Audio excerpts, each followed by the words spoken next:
Angela, pwede ba tayong mag-usap? Angela, ano? May tatanong ako sa'yo. Pwede ba tayong mag-usap? Hindi kita madinig. Ano sabi mo? Sabi ko, pwede ba tayong mag-usap? Kasi itatanong ko lang naman sa'yo kung nasa yung ibang gamit ko sa pagbablog. Diba kasi ikaw yung naglipat ng ibang gamit ko sa kabilang kwarto? Oh, yun ba? I already threw them away. Bakit mo tinapon? Alam mo, Angie, wala ka namang karapatan dun eh. Sana hindi mo na lang pinakialaman, di ba? Importante sa akin, yun yung ginagamit ko pagbablog namin ng tatay ko eh. Oops. Sorry, akala ko kasi basura na.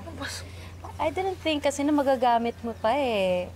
With the way things are, tingin mo ba sasamahan ka pa ng tatay mo sa pagbablog? I don't think so. Importante nga yun. Pakilamera ka talaga, no? Oh, hurt ka? Bakit? Totoo naman yung sinabi ko, di ba? Bad shot ka na sa tatay mo. Kami na ang apple of the eye niya. Excuse me, istorbo mo ko. Sasamahan ko lang yung mga legit vloggers na hindi trying hard. Ikaw, nakakagigil ka na. Saan mo kasi nilagay? Saan mo tinapon? Kukunin mo na lang. Ano ba? Bitawan mo ako, nasasaktan ako. Nangingialam ka kasi palagi ng gamit na hindi naman sa'yo. Iki, sinasaktan ang anak ko. Tita, kasi pinakialaman niyo yung mga gamit ko sa pagbablog eh. Importante po kasi yun sa akin. Where are the things she is talking about? Tinapon ko sa basurahan.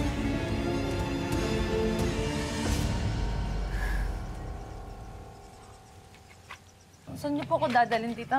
Medyo mahigpit po yung kapit niya sa akin, tita. Halika.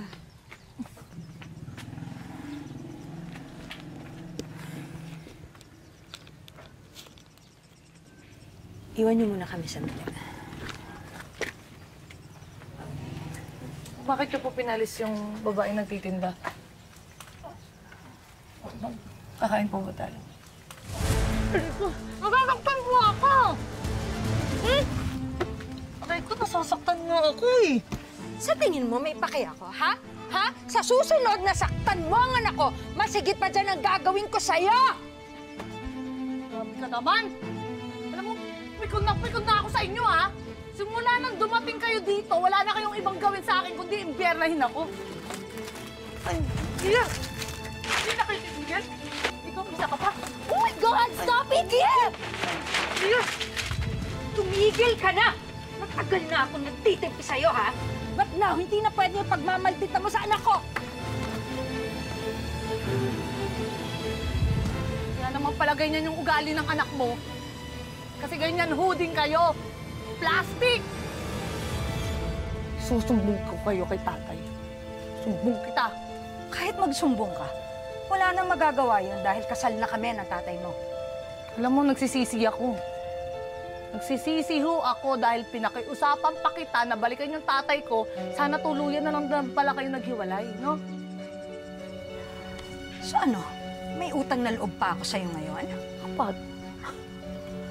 Kahit hindi mo pa ako pinakiusapan, malamang natuloy pa rin ang kasal namin ng tatay mo. Kasi hindi ako matitiis ni Gani na mawala sa kanya. Dahil patay na patay sa akin ang tatay mo. Talaga? Magugustuhan ka pa kaya ng tatay ko kung makita niya yung totoong ugali mo. Po? Are you threatening me? Sino kaya sa ating dalawa ang paniniwalaan niya? Eh, konting drama ko lang, mauuto ko na agad si Gani. Kaya ikaw, huwag ka nang mag-aksaya ng panahon na magsumbong at kalabanin kami. Because you will just fail. Let's go, Angela. Ikaw tumingin ka pang hayop ka.